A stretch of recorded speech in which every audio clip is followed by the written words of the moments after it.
Okay, so you can give me, can say, you can give me a highlight or let's say a review on from the last class talking about selecting your team. So you can move on now. Okay, sir. As I was saying, that our model for last class was selecting your team. Yes. Then the teacher explained, saying that at the end of the class, every student should be able to know that employees are the reasons why employees are assets. Then they said they are the people that makes things happen. They should be given more value and considered as the most important asset by making them feel that they are members of the organization.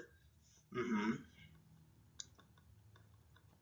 We also said when employees feel already that they are assets of the company,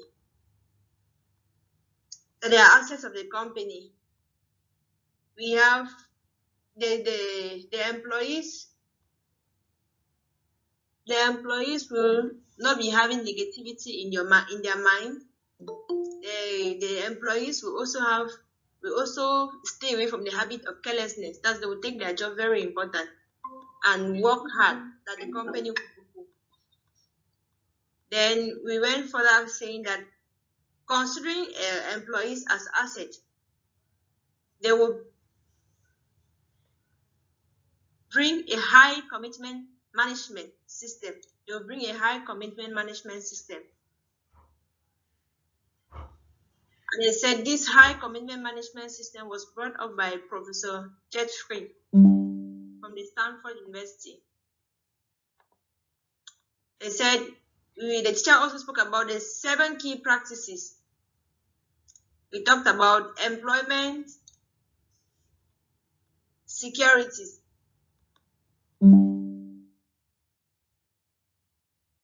job security. We talked about that it is your job as a vision bearer to secure the interests of your employees and make them feel that they belong to the company. And it will also bring about the level of security, that the employees will feel secure. We talked about selecting and hiring, that they should also make sure that they should select the right people who are willing, people who are committed to work in the company. We also talked about decentralization. Decentralized authority. Each department should be able to exercise their authority.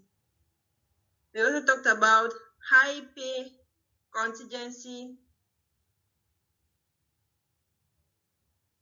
contingent organizational performance. High pay contingent organizational performance. That employees' earnings are based on a measure of their performance. That means their pay depends on their performance at their job site, at their job units. We also talked about training. That the employer needs to train every employee and the various teams in the organization.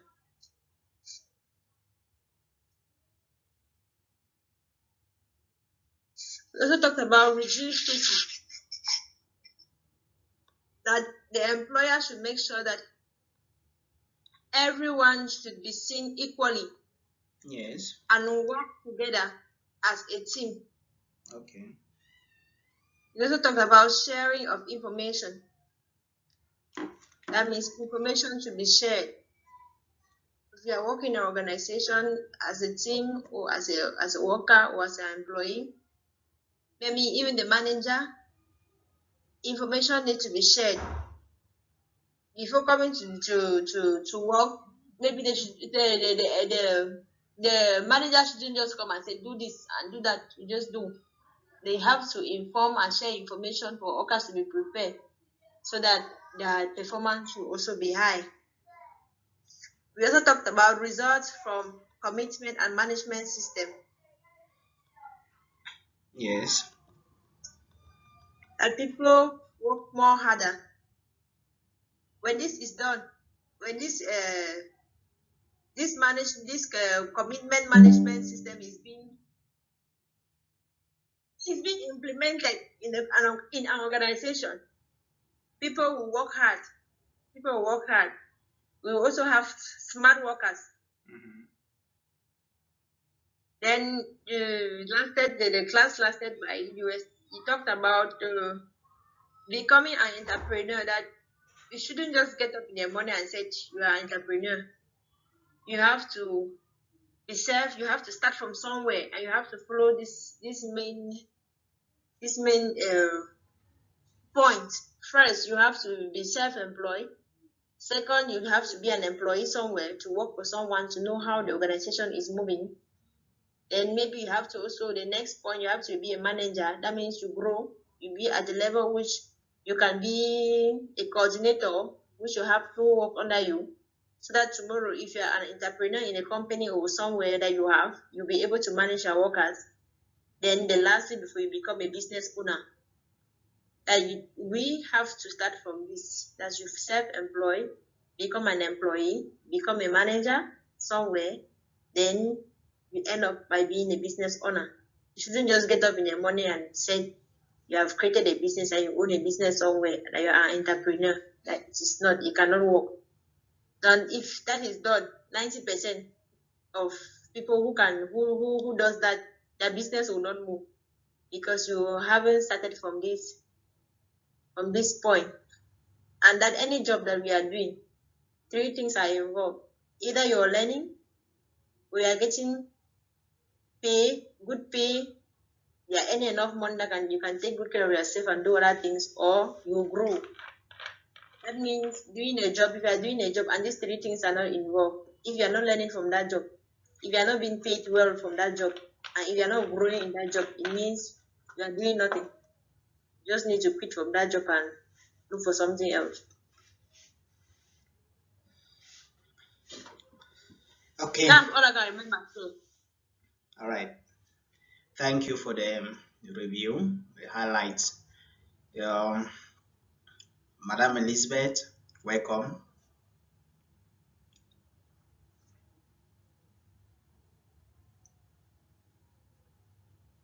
Hello.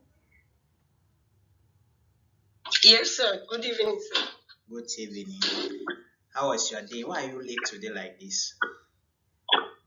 I'm so sorry. Saturdays are almost impossible. Almost impossible for me to be early. Thank God you use the word almost, means that they are not completely impossible. Yes, I think from February I'll be always early. Okay.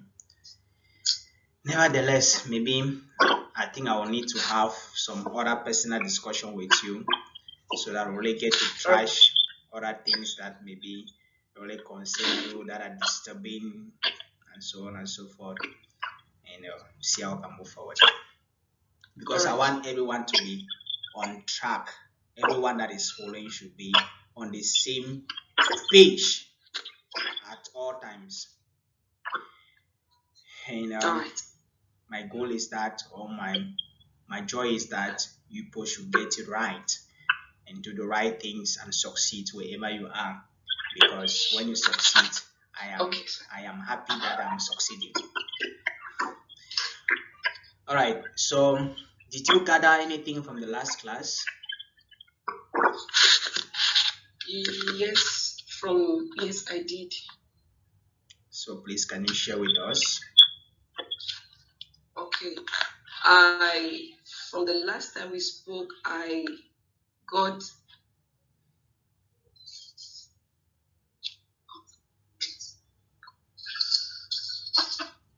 we talked about the organizational structure of a company that I can remember, and we talked about the characteristics of a good leader. which involved problem solving, dependability, team building, ability to teach, listen, Yes. and creativity and positivity. Yes. Okay, when we came to the organizational structure, we talked about the growth, the flat and the tall, the centralized and decentralized, and we talked about the departments which are necessary in an organization. Okay. We talked about the management. We talked about that was stages of growth of an organization. Yes. Talk about the duties of the business owner. Yes. That where we talked about the how do they call them now? The departments that are necessary when like starting up like in an organization. We talked about the operations. We talked about the sales, and we talked about office manager. Yes. And you did something The like office. The office. cover. Yes. The office. The office manager. The office manager falls under administration. Okay. Yes, so that Right. the whole of that sector of an office manager, where you have the accountant, the human resource, the payroll, and all of that, they fall under administration. They are the one and giving all the, let's say, running the company in different for the operations department to function and for the sales department to function very well. It is the administrative department that holds that, which is the office manager that is going to work with administrative department. Okay. Yes. Thank you. All right, and we also talked about like starting a business. Yes. You said we have to create the standards, and then we have to first of all start alone. Then we bring in vision builders and coach them. We will play the role of a coach, and we will encourage, motivate, and push them. And then from there, if they have bought the vision, now we get into the supervisory stage. Yes. Where we will now supervise, and after that, we can move now to the strategic stage, where we are not really physically present, but like we serve like coaches. I don't know if I got that right. Yeah, I got you right. Okay, so about selection of your team, you talked about employees as assets. Yes. Because they generate the revenue and they have a high return on investment. And you talked about the employment and job security for the employees. And you talked about investing in the employees, because I don't know, I did not quite get that high commitment management system, though I jotted it down. Okay. The critical duties of a business owner that you mentioned, do you know how many of them are there? The duties of a business owner? Yes. That was to bring in it's different from creating the business, right? Yes. What are the duties of a business owner? What are the three? I haven't made mention, I've even stated them. There are three of them. So what are the three critical duties of a business owner? No, I skipped. I think I lost that. I did not get that. All right. Abigail was not there. Flora, can you help us?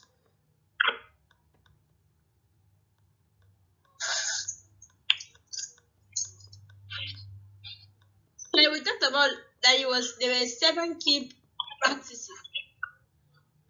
Yes, that is for the 7 key practices for the high commitment management system, or high commitment performance system. Yes, high performance management system or high commitment management system. Those are the 7 key principles or 7 key practices that we must do. But I'm talking about because this one is a module before the last module. We're still on module 2. and we talk about the 3 critical duties of a business owner. So I was going back to ask, because at least it's good for you to know who is a business owner and what are the duties of this particular business owner. The duties of a business owner. Yes. 1. Yes. Provide the vision and direction for the company. Yes. 2. Develop refined processes and procedures. 3. Create the organizational human resources. Okay, thank you very much. So these are the 3 critical duties of a business owner. You should mark it inside your mind. I don't want you to finish this course and you don't know who a business owner actually is, or what are the duties of a business owner. So if you are thinking of creating any business in future, or if you are thinking of becoming an entrepreneur, know that you must have these 3 functions to play, or you must have these key 3 responsibilities for you to play for your business to be successful. You need to be the vision provider, and you give the direction for your vision for that company to become successful. You need to develop and refine processes and procedures. It means you bring out principles on how that organization is going to run. You see sometimes that during, I think between yesterday and today, I've written in a group that those who have not attended the foundation classes will be suspended from, let's say, the entire program. Right? And also, if you don't bring principles in order to run whatever you are running, just know that you are going to have a lot of, jumps. People are going to, you are not going to manage people very well. So a very good leader is someone who develop and refine processes and procedures, bring principles up. You need to state them down. So you need to know how to generate those principles to run any business that you want. Third thing you need to do is to create the organization's human resource. You need to know how to employ the right people, you as a business owner. Because if you don't do it first yourself, you go and hire somebody to come and hire employees for you, the person does not yet know your vision. So he may not know the kind of person he's going to hire to come and pursue, to come and help you build your vision. So you as the business owner must play the key role of a human resource person. And for you to play a key role of human resource person, know that you are managing people. People are unpredictable. Economics taught us that human beings are what? Unpredictable. So you need to know how to gather them from different cultural background, from different spiritual background, from different, families and things like that. So they have different mindsets, different way of doing things, different thoughts, different way they were brought up, different communities, different languages. Bring them together, communicate in the language that they are going to understand, share your vision, empower them, encourage them, move along with them, carry them on your arms. If it means that they should hang on your shirt, let them hang. If it means that they should hang on your leg, in fact, be there. Be the giant that is going to harbor everyone. Be that sheep that is going to carry everybody and move along, making sure that you are implanting the vision in their heart. You are burying the vision in their mind so that they can get to know it very well. If you don't have these things in you, then creating a business to be successful, you are just joking. These are the 3 key principles, or let's say duties of a business owner. I hope that is understood. Yes, sir. Great. Now, to throw more light on the high commitment management system, on the module 3, module 3, we said that we should not make employees as commodities. When we talk of commodities are things that are used and done. Like papers, you can use a piece of paper, it's a trash, not so you just wrap it, squeeze it and put it in the trash. You can use a pen, and after it gets finished, you just throw it away. You can use a plastic, after it's finished, you throw it away. Those are commodities. If you use employees like that in your company, then know that your company will remain at the same level or will even fall from that level and go out of the market. Consider employees as valuable assets. Assets are those commodities, or they are those things that help the company, or the company to generate revenue. You can use them in the company to generate other income. We can talk example of assets that we talk are fixed assets of a company. All the fixed assets, the capital assets, which is the cash that you need in order to run those capital assets, the fixed asset, the equipment, the building, the land, all of that. Those are fixed assets that you need. The office furnitures, all of that, those are fixed assets. Without those things are not the ones generating the income, but they must be there to help you generate the income. But even if those assets are there, those fixed assets are there to help you generate the income, the most valuable asset that you must employ so that they can use those other fixed assets are who? They are the human resource, the human beings, the employees. So if you don't consider your employees as the most valuable assets, even if you have but a 30 billion or 30 trillion assets, fixed asset company that you have created that is running or is there, without human beings to come and operate that company, forget, you will never have profit. Are you understanding me? Yes, sir.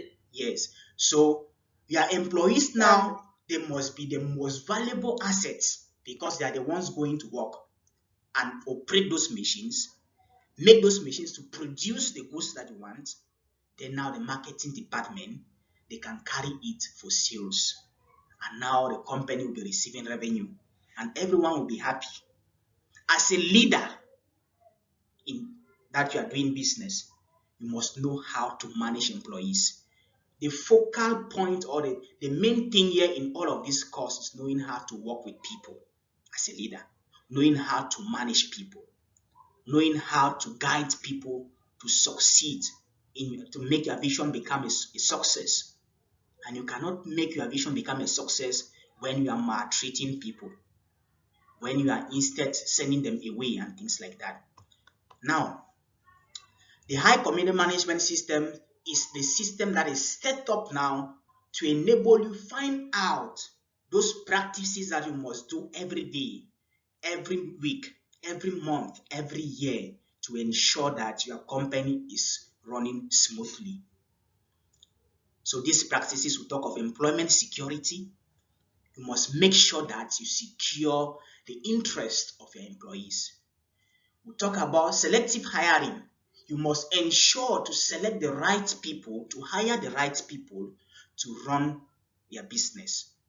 Train them. When you hire them, you don't only hire them, hire the right people. It means that you should evaluate. That is why there's always an interview. The later part of this course is interview, of this module is interview. So you always, for you to do selective hiring, you must do an interview. That is why always you go for an interview. And when we started this course, I said that there are always 3 questions, or let's say when we started in the introduction, there are always 3 questions that will ask you, or 3 or 4 questions. Who are you? Tell us about yourself. What are your career and professional goals? How much can we pay you? What can you do for us? And things like that. These questions they ask, they have, to know if they can hire you or not. And if you fumble in this area, because these are the key questions, if you fumble in this area, it means you don't know yourself. You don't know who you are, and you don't know what you want to become. Very few, even employers that are employing, sometimes they don't even know what they want. And they just take anybody. But an employer should be very, very keen to see value in you. When he sees value in you, if he can hire you, he will tell you that I can hire you. If he cannot hire you, to me, if I cannot hire you, I should tell you the reason why I cannot hire you. Maybe you are positioned that maybe you are aiming to be is not yet in my company, is higher than my company, I should tell you that, please, I think I appreciate everything that maybe you want to offer to us, but I can tell you that at this time now, I don't have this position for you. This is the highest position I have. So that the employee should know that at least he has a competence. You understand? So when he goes out there, he can now look for another job. If he wants to work now with me, to bring down himself to that level to work with me, then he should know that this is where he's coming to work, rather than me to go and make the employee to feel as though, he's coming to start working and he'll be working, then I'll go and show him something else. He start working on something else. No. At the end of the day, it's going to make the employee frustrated and things like that. The employee will not buy your vision, will feel that you are misusing him because he's not working in his area of competence and things like that. So you must take note in that area. Self-managed teams with decentralized authority. Make sure that you should raise a team, implant your vision in them, and give them the power to exercise their authority in their different departments so that they can produce the result. High pay contingent on organizational performance. Also make sure that whenever your company is producing more result, is making higher profit, you should consider your employees, pay them. I mean, if it is a stipend, increase their paycheck, give them some allowance. Are you understanding? When you do that in your organization all the times, your organization is always functional. Encourage them whenever you have higher profits than we were expecting. So if you projected that in this month you are going to have a profit of 10 million and you finally have a profit of what? That's on normal basis. You finally have a profit of 15 million. Wow. Don't go and hide, and don't go and hide without sharing with the employees. Share with them that, wow, this is a great job that you people have done. I'm very proud of you guys. We were expecting to make 10 million, but we have finally made 15 million. So for this reason, everyone is going to have maybe 10,000 or 15,000 or 20,000 added on their salary as an allowance for this month. And we'll see how we evolve. If we continue in this speed, making 15 million instead of 10,000, it means automatically their salary have increased by that amount also. Yeah? Hello? Yes, sir. Yes, sir. Yes. Sorry, we are on mute. Yes. So it means automatically, if they continue working in that level, instead of making 10 million, they are now making 15 million every month. It means the salary will automatically remain at that level of an increase with 20,000 on their salary. So everyone has a 20,000 increase on the salary and is moving on. They are seeing that they are progressing. They are seeing that they are moving to the next level and things like that. They will keep working smartly. They will keep working with a focus and things like that. But if you make the high profit, your organizational performance is very high in that month, and you instead hide the profit, or you take it, you as a manager or the CEO, the general overseer of the company, you sit on it, or you take it and you want to see the employees are seeing you a very expensive car, but their level, their lifestyle is still the same. You want to see a kind of one expensive suit, and everyone is still at the same level without their salary changing and other things like that. What do you think they will look at? How do you think they will look at you? Can someone tell me? They'll be very angry, sir. They'll be very angry. They'll feel exploited. Yes, and things like that. So these are the things that motivate hard work and high commitment management system. High pay contingent on what? Organizational performance. You have again training. Make sure that you should always come back to evaluate what your people are doing, because they are still carrying the vision.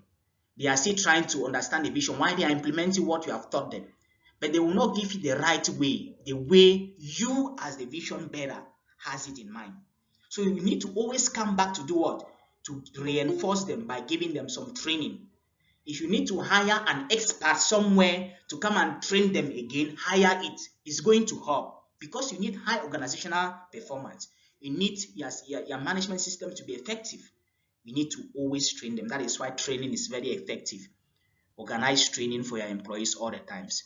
train them all the times and make sure that they are doing the right thing, so that in the long run that you'll be doing it, as you'll be doing it, they will be carrying the vision. You see that they are used to that pride working with you. They will feel that they are confident working with you, happy working with you, and things like that.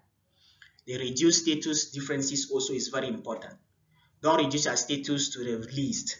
But when I talk about reduced status, you can, associate yourself.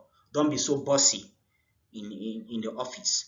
At least try to associate yourself. Try to know everyone's situation. Laugh with them. Try to share, to know their personal worries, their situations in life. You might be of help. You can advise. You are only one advice that you give to them. It's not only money that you must give to them as a boss. Give them advice. They know that at least you care about them and things like that. When you do these things, that is the reduced status differences. It makes you people to operate as normal human beings. You are equal, despite the fact that he is the boss and you are just a mere cashier in the company. It doesn't matter. The fact that you people understand yourself now when it comes to normal life issues, try to solve problems that are plaguing one another's life, then you people are good. That is great. An employee sees you like that and also know, at least I'm confident I can share my things with this person. He can help me, can give me advice and things like that. But don't reduce your status to that level where you are going to be, employees will see you coming, they will spit and say ish and things like that. Not that level, please. Sharing information. You need to share your information, share your ideas. Always, whenever you have something, come back to the team, assemble the team. Guys, what do you think about this thing? This is what I was thinking all through the night. And I think that if I do it this way, I do it this way, this is the result we are going to have. What do you think? Do you have any other thing to add? Or do you have something to say? Do you have something that is going to be better and things like that? Let them bring their ideas. When they throw their ideas on the floor, you are still the one that are going to make the final judgment. At the end, from the ideas, the opinions, you draw the final conclusion. Okay, from all what you have said, this is what I think is okay, or this is what I think we can implement. Do everyone agree? If still all of them do not agree on that, you should try to have a break. Try to think on why all of them are not agreeing. Try to check on it before implementing, because if everyone disagree on it, then there's a problem. There's a problem. If you implement it, they are not going to work on it because they first of all disagree. It means that particular issue that they want to bring in is not going to yield result, because if everyone disagree, no one is going to work on it and it's not going to yield result. You are going to work on it alone, and working on it alone, know that you are on your own and things like that. So you must come back to your team, let the team see if that idea is feasible or not, because it's from your team that you build the organization and things like that. Though you have the vision, but you need to be refined and things like that.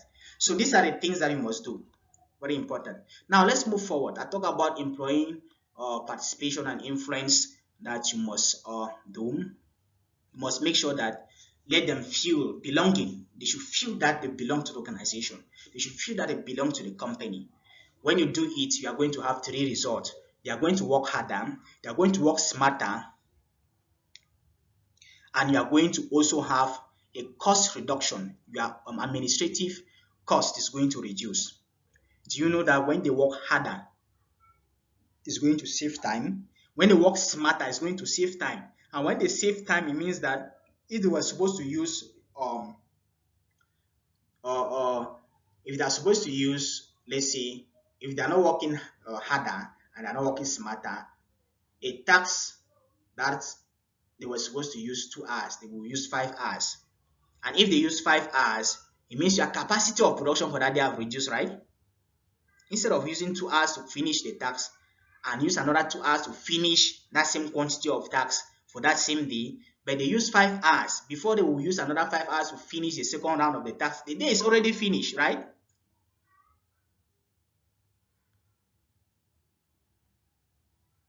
Hello? Yes, are you following? Yes, we are following. Okay, so all of that, when they do it, the day is already finished and you want to see cost is increasing, production is capacity is dropping, and revenue is not coming in. The company is not making any profits, it's making losses. what kind of a manager are you? What kind of a director are you? What kind of a CEO are you? You are not a good leader. So you need to, that is why before you appoint anyone to manage your business, the person should already carry your vision in your mind. Should always carry your vision. Because if the person don't carry your vision, he will do. That is why there was always conflict. Have you ever heard of a conflict between conflict of interest between the manager and the owner? Have you ever heard that in management? Hello? Hi, sir. Pardon. It appears people are far. Oh, we are not far, sir. Have you ever heard the concept of conflict of interest between management and business owner?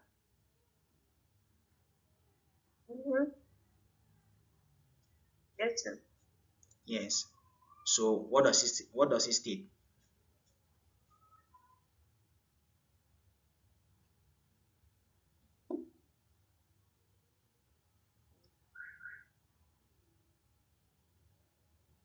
The conflict of interest between management and business owner, it comes at a point where the business, the manager of that company or management of that company or whosoever is heading the company has not carried the exact vision of the owner of the company or the person who owns the company.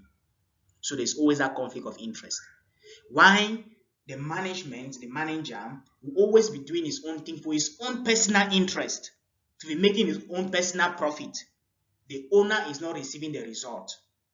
The owner will always be complaining, this person is working, I'm not seeing money. Are you ever heard like that? Yes, sir. I also had a question to ask. I wanted to even ask something, just that you have been speaking for long. Yes, you can ask.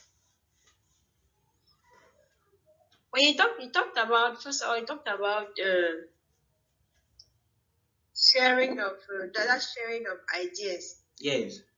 There's a question I want to ask. If you are a business, an entrepreneur, you own a business, and you have workers who are working there, that's who are managing your business in your absence. Among them, there are times that some of them have information they don't want to share. Do you know why they don't want to share? So let me continue. Some of them have information they don't want to share. Yes. So, and at times you know very well that information, that this other person have an information he doesn't want to share, and you are afraid to even go and tell the boss, because if you go and tell the boss that the other person have information the person don't want to share, you will bring maybe conflict at the job site. Yes. So I don't know how that problem can be resolved, because at times the boss is not even aware that a manager or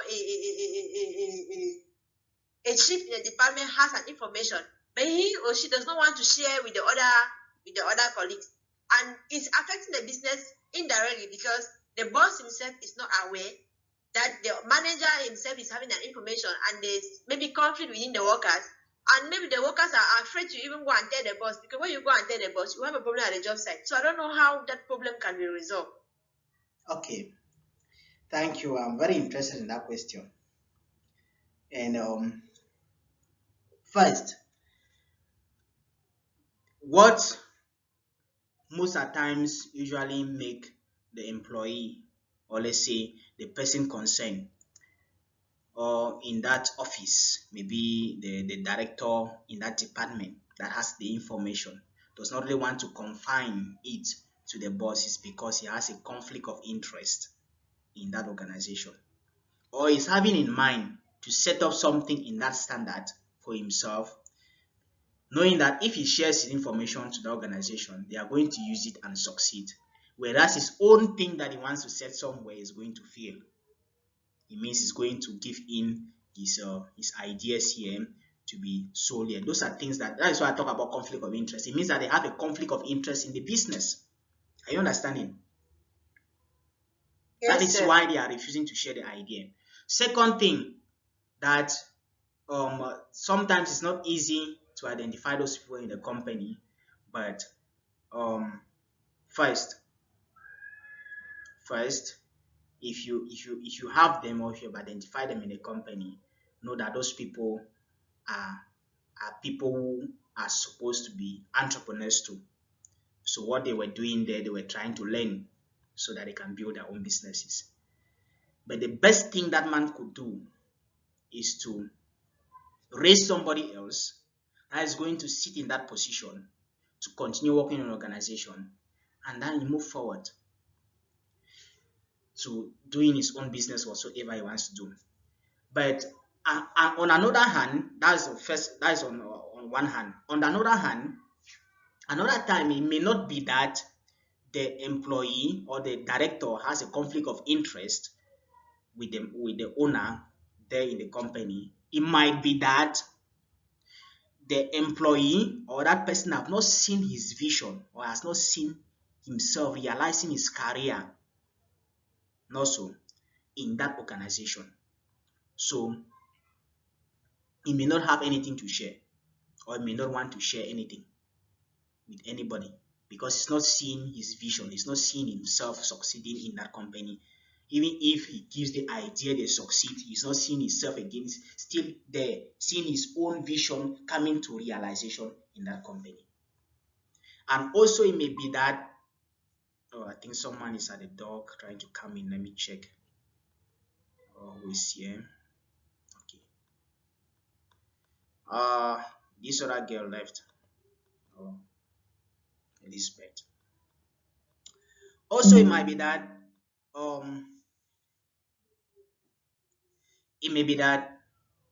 you, the employer, you are not encouraging enough to your employees. That's another thing. So there are three different phases you may look at it. It may be that the employer himself is not that kind of person that is pushful, that is encouraging to the employees. So even if is that kind of person that makes the employees to be afraid, you enter the office, very bossy, they look at you, they cannot even come and see you, they are very afraid to come and say something, because anytime they say something, you reject it. Anytime they say something, you just put it aside, you don't even want to think about it and things like that. If you behave like that in organization as a boss, whosoever has an idea will never want to share. But I have 10 millions of ideas that's going to make the company succeed, I will not want to share. And the company will continue remaining in the same position and things like that. So you as the boss, in order to kill these different areas of conflict of interest, you must make sure that you play a very important role. Try to build your employees to have their vision in your own vision. That means to see their vision, they see their future in your vision. When they see that, they will be open. Try it. It works very well. Try to be that kind of leader in your organization, that you make your employees, make everyone, the director, whosoever, the manager, the CEO, make them to see their vision in your own vision. So if I'm employing someone as a marketer, I should see that he is happy to become a marketing director, or also to lead the marketing department, also to become like someone who is going to build a career. When you talk about being a career, become a consultant in marketing. If I can make him to become a consultant in marketing for my company, it means he's seeing his vision where? In my own vision, right? Yes, sir. Yes. He will be committed to work because I've already projected his mind. I always work with him because I always try to find out what he really wants to become. I always try to know his direction, to know where he's going to and what level he's operating, so that I keep building his capacity too. As I'm building his capacity, do you think that is going to leave my company to be like that? No, sir. He needs to build my company, because I should not be building his own capacity and my company keeps remaining at the same level. Then you think that I'm a madman, I should keep him there. I will sack him now. I'll need to look for another person that I can build the person's capacity, and I'll continue building his capacity, and he's building my own vision. Both of us are realizing our visions into ourselves. He's realizing his own vision gradually, until in 10 years' time he becomes a marketing consultant for my company, while he receives all his training from my company. he will be very proud to represent my company anywhere as a marketing consultant. Anywhere he goes, he will represent my company. And he becomes so popular. When he becomes so popular, which company will become popular? Your own company will become If popular. my own company will become popular. And now he's doing his popularity and going. His vision now is very happy that he's now a consultant and people and this and all of that. My vision has been realized. His own vision too has been realized. If you cannot make your employees to see their vision in your vision, bet me, they will always work and look only at the part of the money, and if the money is not coming, they quit.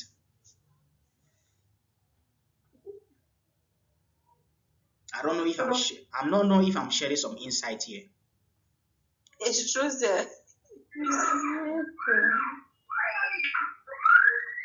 So that is the goal.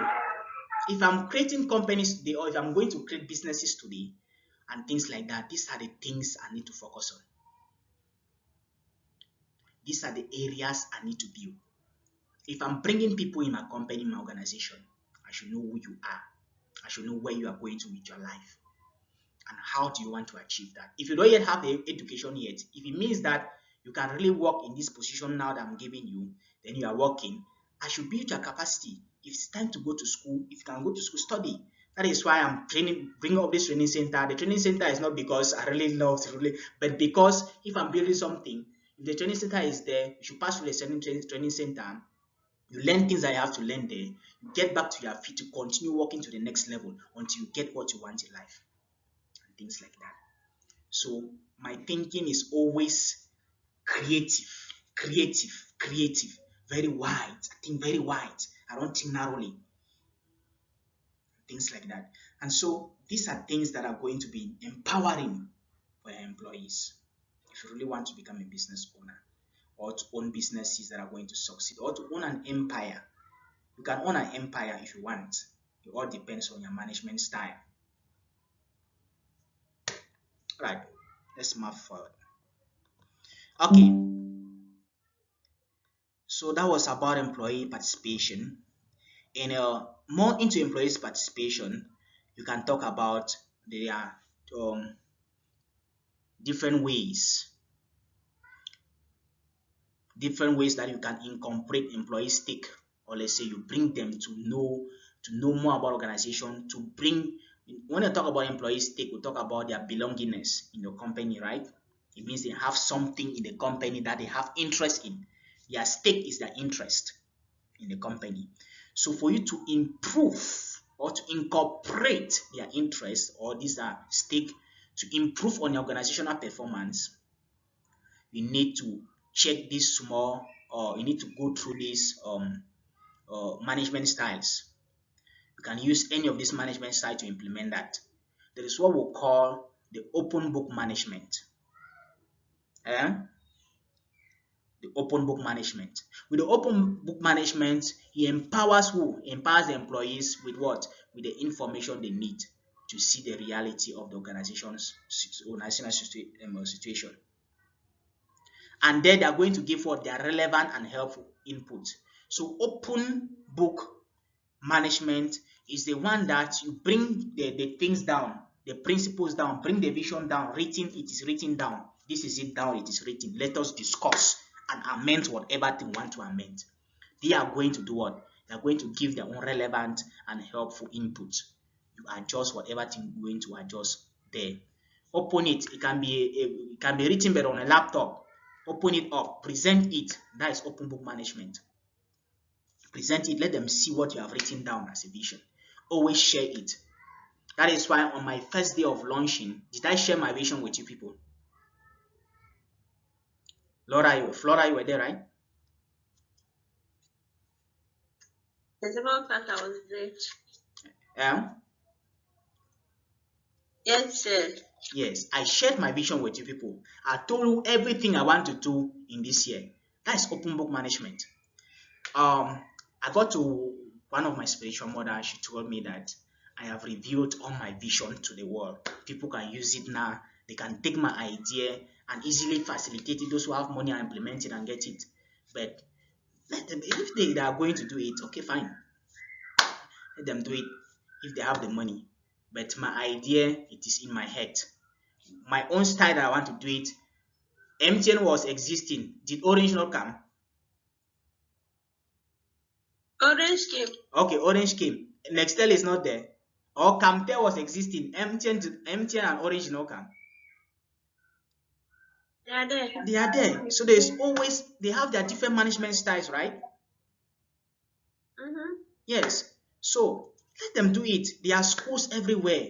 There are businesses everywhere. There are organizations everywhere. My own is my own. That is my own idea. The way I will handle it is not the way another person, even if he steals the thing and go and implement it. Yes, he has implemented, he has started. But the way I will do my own is different. It will never be the same way they will do it.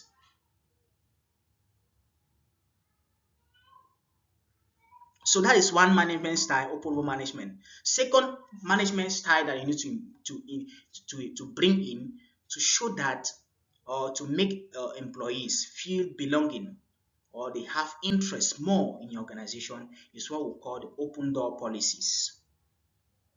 Open door policies. With open door policies, it's almost the same like open book management.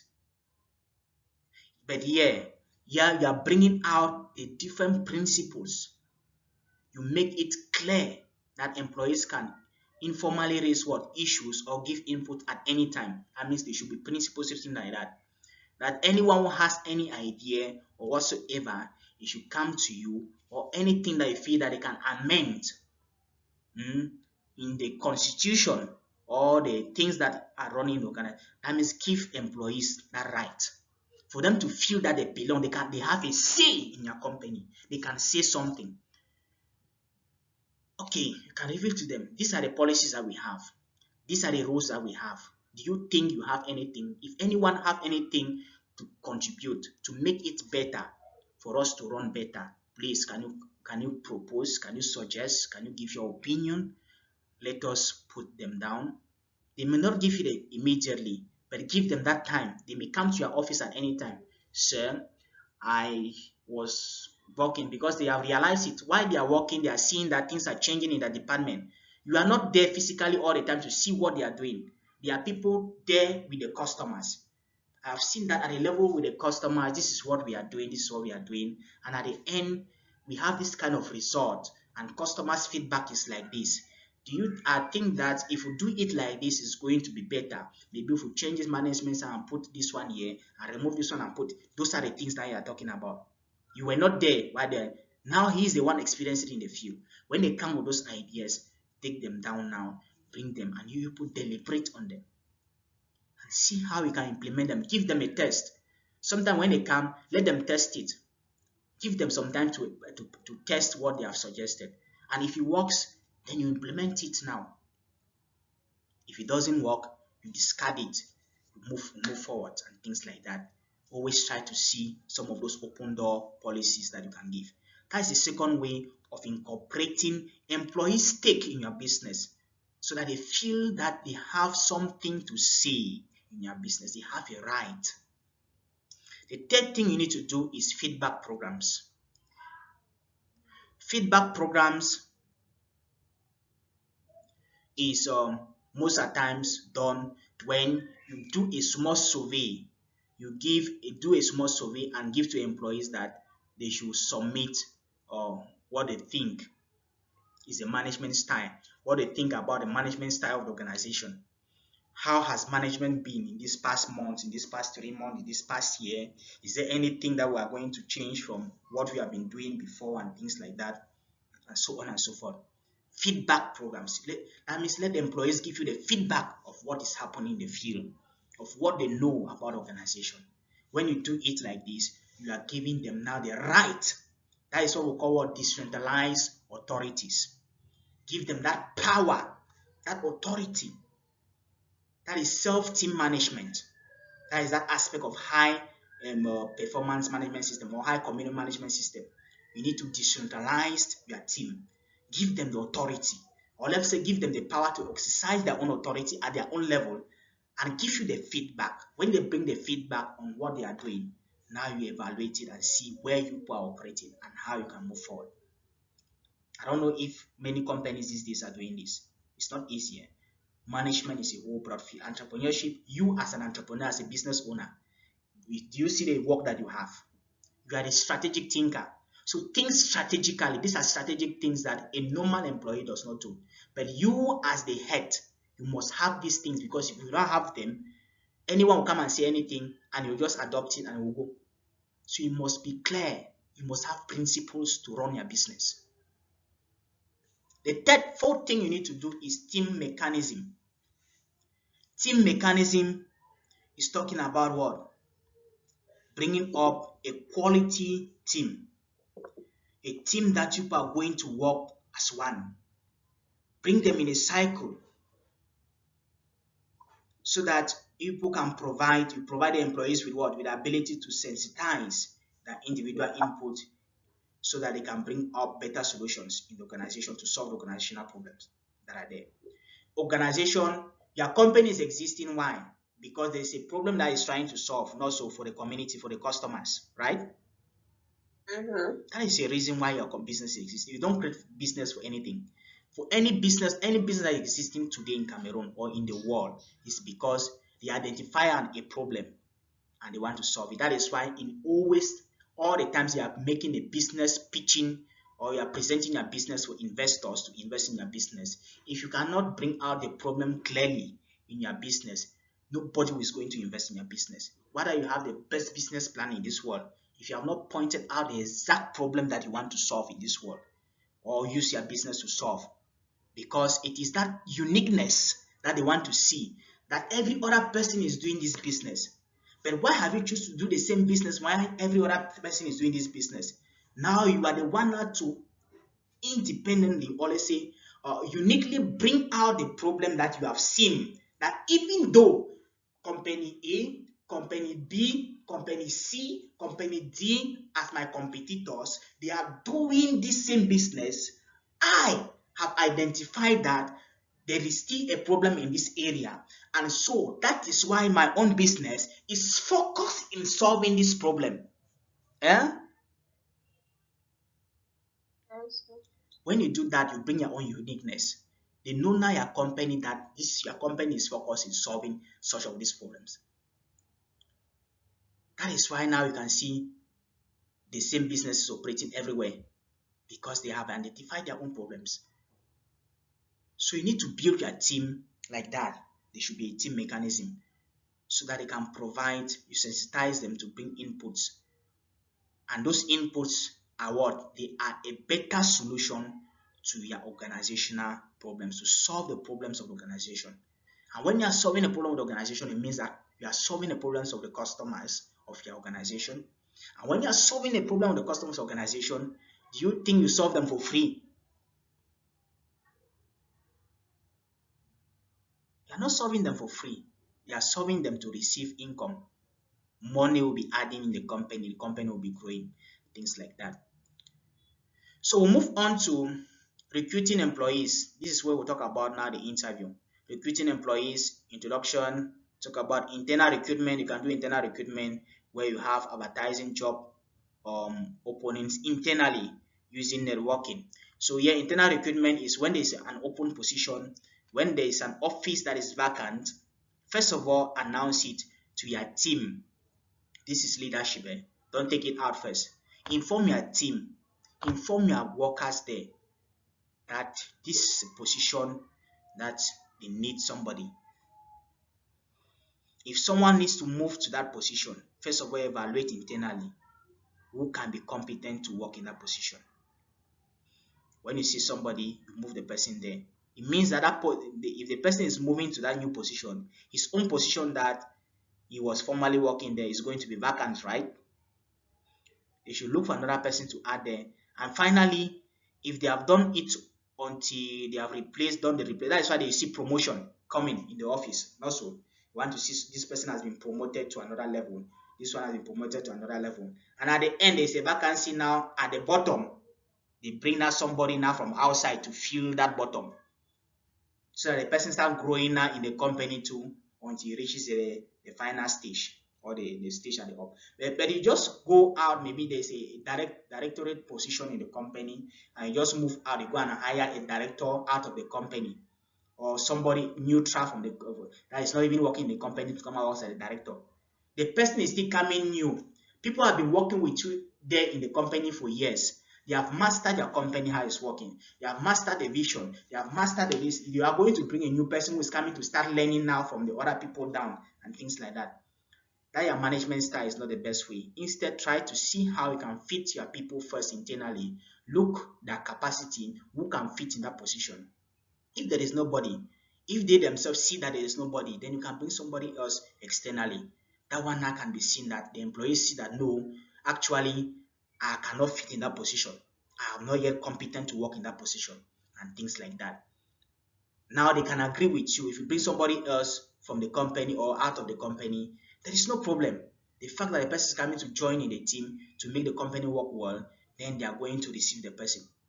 But if you go and do it like that, we mismanage the recruitment and things like that. So that is one key in recruiting employees. First of all, start do internal recruitment. So you advertise the job roles internally. Those are the things you do. You use your network. Your network are the people you know first of all. So before you move out to any person that you don't know, use your network. Do you know anyone? You can ask the company. Even if they don't have somebody there internally that they can move to that position, you can now ask them. That is your network. Or you ask your own group of people, your own network, your contacts. Do you know of anyone that can do me this job and things like that? First of all, start from the people you know. They should propose you something. And from there, if there is nobody, then you can move now to the next stage, which is the external recruitment. Then now you can start doing traditional advertisement, job fairs and campus or visits, or headhunters and recruitment services, online recruitment. You can now be posting those things now online and things like that. That is when you have evaluated the internal recruitment and you realize that using your network and advertising it internally, you cannot get a solution. Now you move externally to get the solution out. I don't know if you are getting me.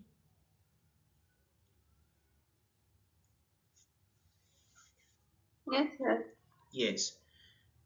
So under the external recruitment, we talk about what are the key things that you may do in order to do external recruitment. There's traditional advertising, there's job fairs and campus visits, or yes, campus visit.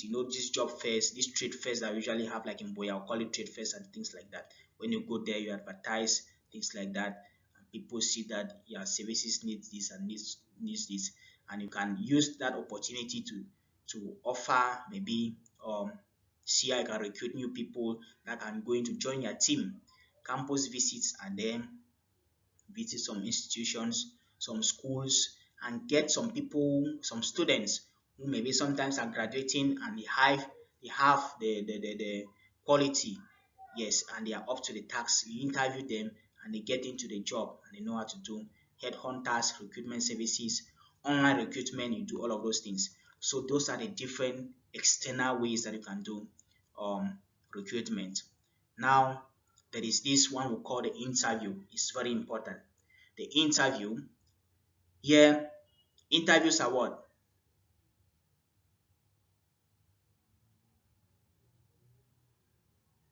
So when we do an interview, interviews are what? Are what we call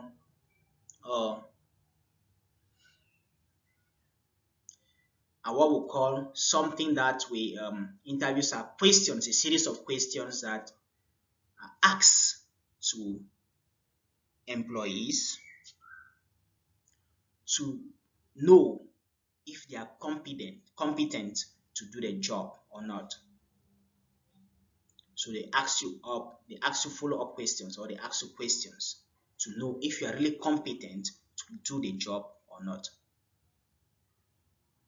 And so there are different types of interviews. You have the behavioral interview and the situational interview.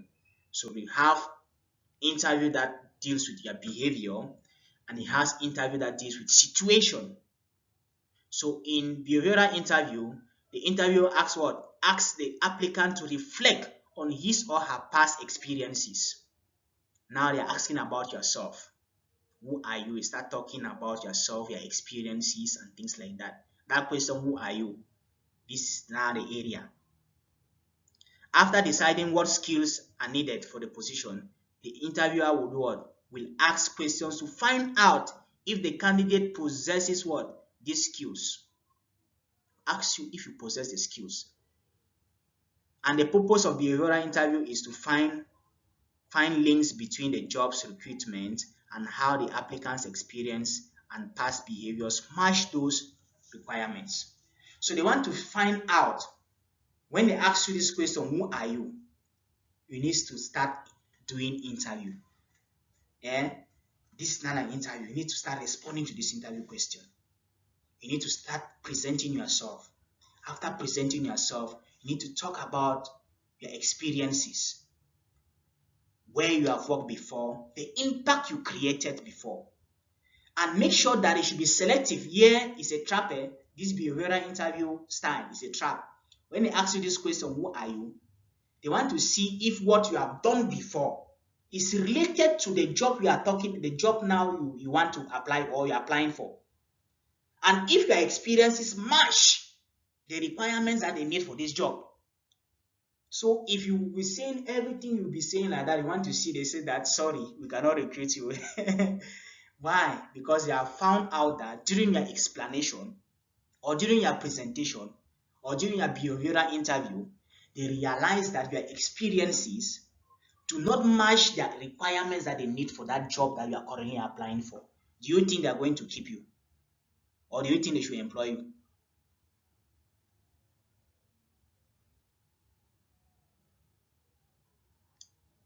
Hello? Yes. They will not employ you, right? Yes, sir. Yes, they won't. So you need to evaluate yourself and check those things. And examples of behavioral questions are: describe a time when you were faced with a stressful situation. How did you handle the situation? That's a question that will ask you. Then they'll give me an example of when you showed initiative and assume a leadership role. You see, they are coming about leadership. They want to see you be a leader. They want to examine if you are a leader.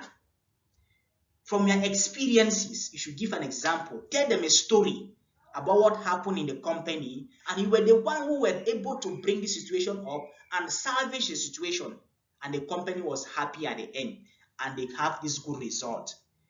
Employers need to see you tell them figures and details of what you did. Don't go and start blabbering that I work here in these things, and when I was working as an intern, they were sending me to go and buy corn and granite.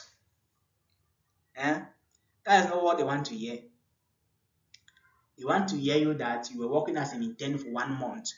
During that 1 month, you work with maybe as an accountant, you were able, or let's say as an accounts clerk, you were able to support the accountant to meet his target of maybe getting this through his department of raising the sum of 5 billion that was given to him as a target. Instead of raising 5 million, he ended up raising 6 million in his department.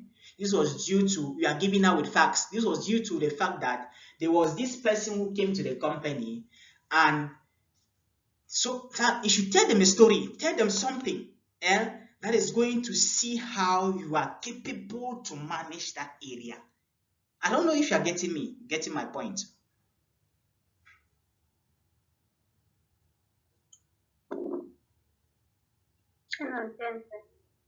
Yes. So you can approach any job if you have this mindset, or if you have this thing I'm telling you today about interview. You can approach any job. You don't have any problem. You don't need to go and prepare hard. You already know the kind of series of questions they're going to ask.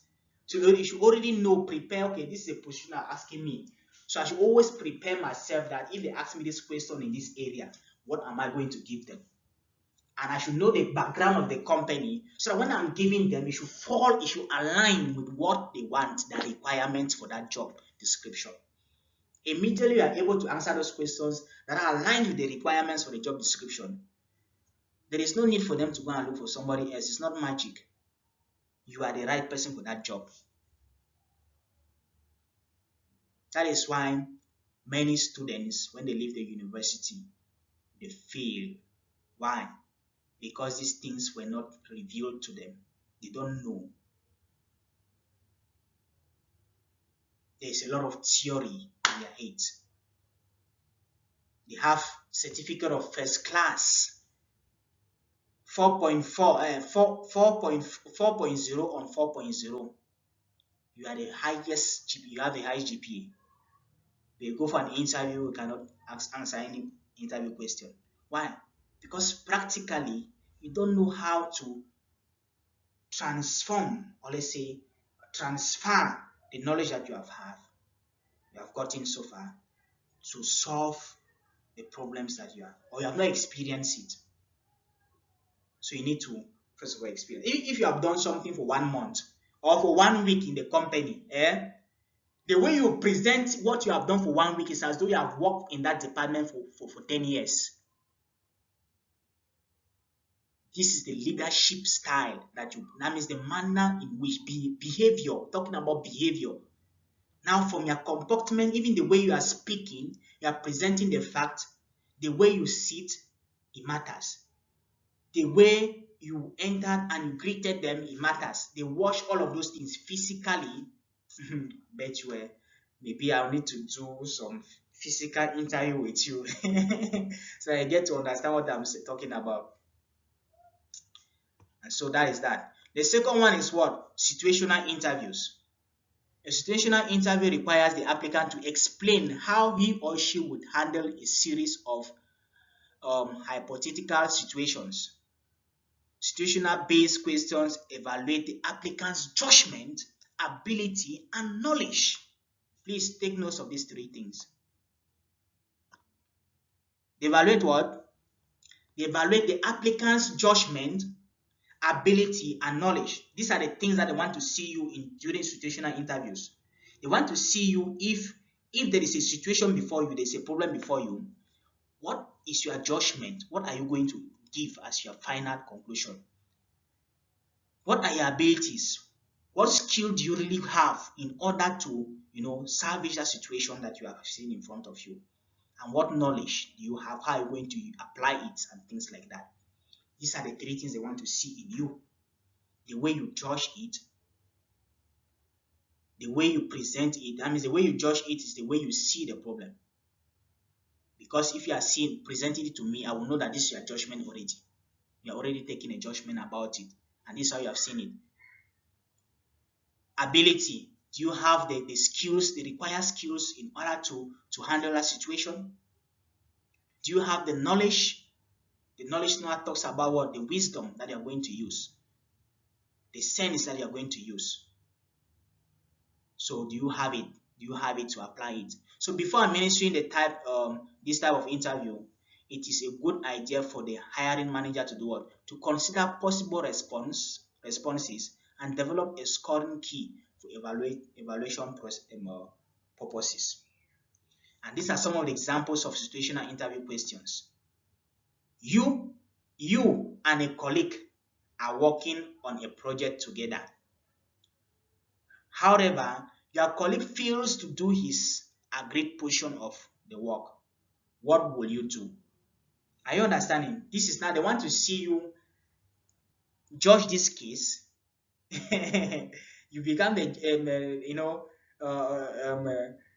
how can I say, a judge, and they want to see how you are going to solve this problem using the knowledge that you have and the skills that you have. I don't know if you are getting me.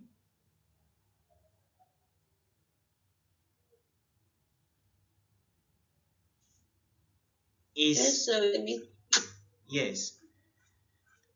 So that is that. You know that these things that we're supposed to be discussing today, I was supposed to be asking you people, were supposed to be the one teaching me, so that I sit back now and listen to you people. and I'll just give my final comments and make some adjustments. I told you to read everything also.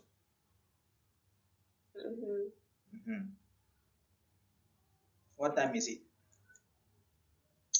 8:30, 8:20. Yes, we'll be stopping in 10 minutes time. We started around 6:30, so 8:30 we should be stopping. That is going to give us 2 hours exactly, right? So that is a situational question. You and a colleague are working on a project together. However, your colleague fails to do his agreed portion of the work. What will you do? They want to see you apply, judge the case, use the knowledge that you have and the skills that you have. That is your ability to answer this question. The second question is, a client approaches you and claims that she has not received a payment that supposedly had been sent 5 days ago from your office. She is very angry. What will you do? That's another question. Second question, come again. A client approaches you and claims that she has not received a payment that supposedly had been sent 5 days ago from your office. She is very angry. What will you do? Now they want to see you apply those 3 things. You should judge it, you should use your knowledge, you should use your ability, you should your skills to solve this problem. So these are questions that may come. This is just a one part, or let's say some part of situational and or behavioral questions that we ask during an interview. There are many of them may come up in different situations and different behaviors. So how are you going to handle that? Take note. Work on that. All right. So that was all for lesson module 3, selecting your team and things like that. So in order to select your team, those interview questions are the interview questions you can adopt in order to use for your recruitment and things like that. And you can modify them to suit. You can modify those questions to suit. You have this document with you, right? I gave you the document. Yes, you can go through. You have all the details. Yes, all the details are inside. You get everything, read everything from there. Now, module 4 talks about managing your team, staff training and appraisal. Now here you need to define training. You explain organizational needs, list out the benefits that the company and employee enjoy as a result of utilizing a company's training system. You also need to describe the issues that the company faces when setting up a training system, and also outline the numerous methods for gauging an employee's performance. So these are the things that you are expected to learn under this module. And please, I wish that we don't have enough time. There are many modules that are left for the course. If you read them closely before you take your test, your foundation test, because your foundation test, all the other things that we are going to be doing for foundation, they are like, tomorrow we'll be talking about social media. I'll teach you on Facebook and LinkedIn tomorrow. I think tomorrow our class will be long. If you are starting at 4, we may end up at 8, because I really want to finish that tomorrow about social media. And next week we'll start something more serious. So these are foundation lessons that we are talking about. We're supposed to even see CV writing and what again? CV writing, yes, we're supposed to see that. Yes, so I think we may see that tomorrow. Tomorrow I'll just give you a structure, a very nice structure on how to raise up a very quick CV, fast CV, use that. So please The remaining modules, module 4, 5, and 6, under this course, leadership skills in business. If I really want to teach you this in detail, that should take about 1 month or so. You realize that we need time, right?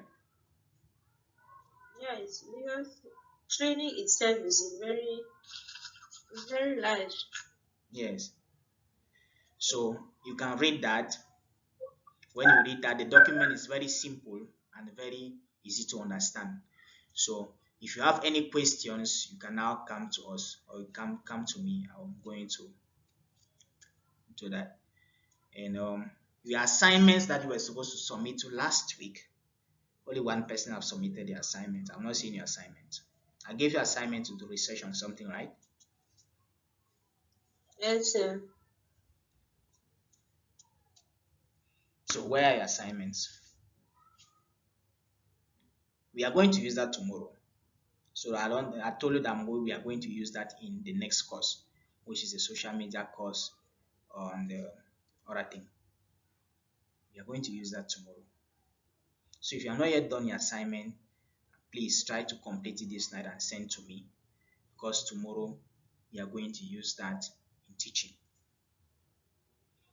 All the courses that we are teaching, I want people to get something more. You should get a substance. Get a substance. Don't just get them and cover. What we are trying to build here is something, a mixture of higher and vocational education. Higher education and vocational education. And so it has a mixture of theory and practice. We don't want to base more on the theory. If we want to base more on the theory, I'll bet you, I think if you want to finish everything concerning what you have chosen, those that have chosen to do business management, then we are talking about a year. If you do it for a year, it means we are going to give you a diploma from the Ministry of, you are going to write an exam with the Ministry of Higher Education, Ministry of Employment and Vocational Training, and you have a diploma. But that can be done is only when we have a center, we have our registration number. For now, we are still running as a freelancing school. So trying to see how we can push our documents to get there. So realize that the program is broad, but we want to bring it out within 3 months so that you should know that what is going to take you 1 year, you can do it in 3 months. Because you want to do it in 1 year, you're going to be relaxed, waste time, things like that. But in 3 months, if you are very serious, you get everything, read it, just get it, like read it, and you are done. Done doing it. Things like that. Our main courses will also be like this. We'll give you some theoretical part. The rest of the part you need to do it on your own, and you need to practice it more. Because when you are practicing it, that is when now the other part that you are doing on your own, you start understanding it very well. So if you don't read before coming to practice it, you will not understand what to practice and things like that. So that is how vocational training centers function. They want you to implement what you know. All right, please, you kindly go through the document. We are already above time. The document is rich in content. Module 4 is broad. Training systems, you see different training systems, what type of training to use, how to evaluate the effectiveness of the training. Please read all of those things, are very important. Other benefits of training, train employees, skills, knowledge, benefits of training, and all of that. Training needs assessment, and so on and so forth. Please, if you go through that, common training systems, you have lectures, audiovisual and computer-based training, like what we are doing now is that type, audiovisual and computer-based training. On the job training, you have technical training, monitoring and coaching. You have outdoor programs. Those are different types of training. You have appraisal method, which are what? The graphic rating skills, the behavioral method, the 2x2, 2+2 method. You have graphics rating. In fact, those are the methods that you can have. Under the appraisal method, you have behavioral methods, and you also have the 2+2 methods. And you have giving and receiving feedback. That is still under module 4. Module 4 is broad. Giving feedback, receiving feedback. Then that's all about module 4. Go to module 5, managing your team. This job design and staff pay. How you are going to design the job description of every staff and what pay you are going to assign to them. You realize that leadership skills in business entails a lot. If you learn only this course and you finish, then you study business management and you finish, I think you are better than someone who has a master's degree in the university in management. Do you know that?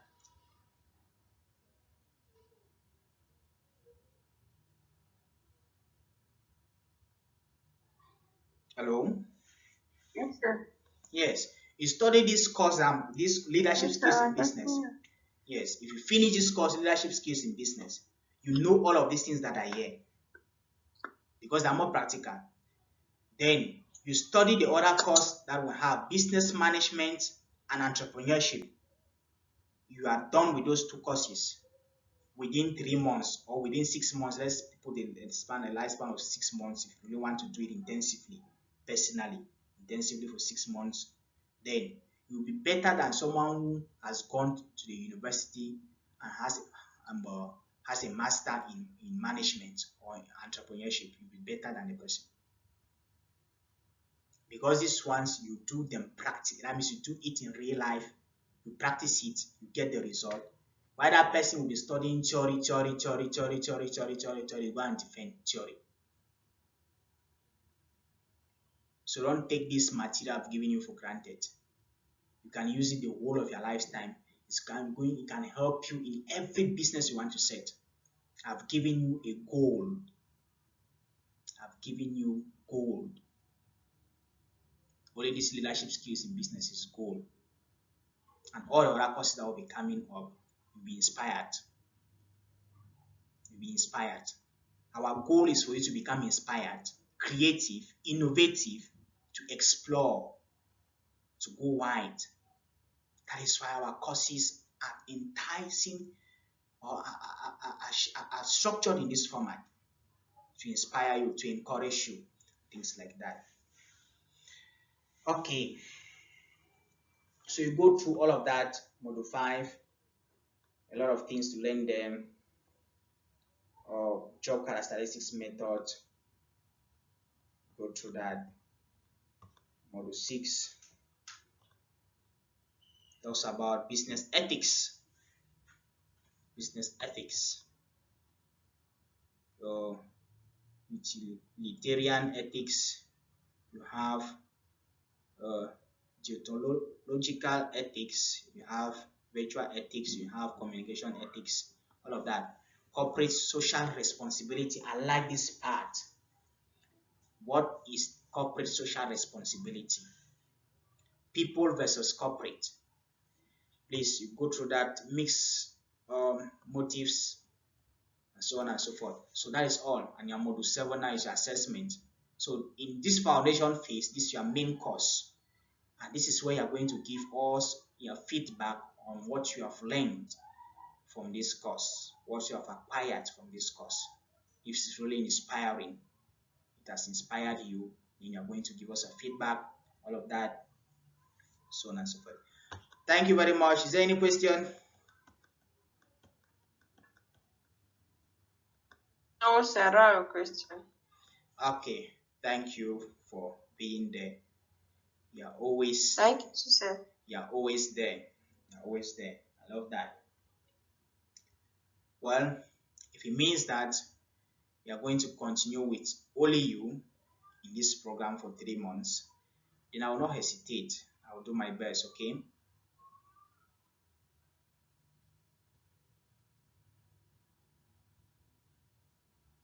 Is Flora there? Yes, sir, I'm there. Just like my mic is still. Okay. Yes. Doesn't matter how many people are there. What matters is let us keep running.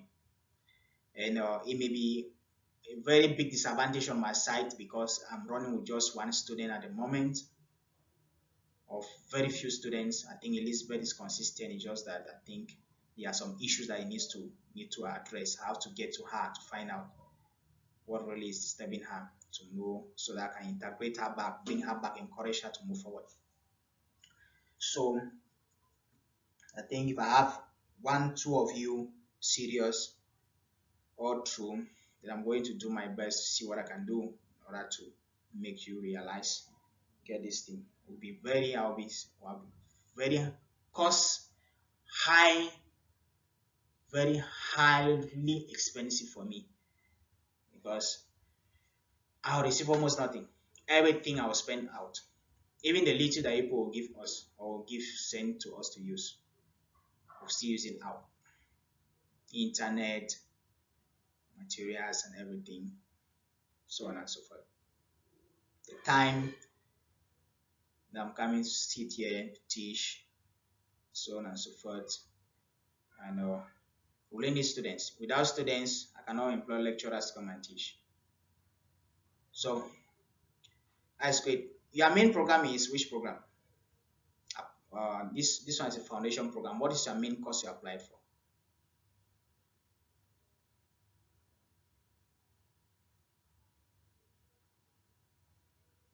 Flora,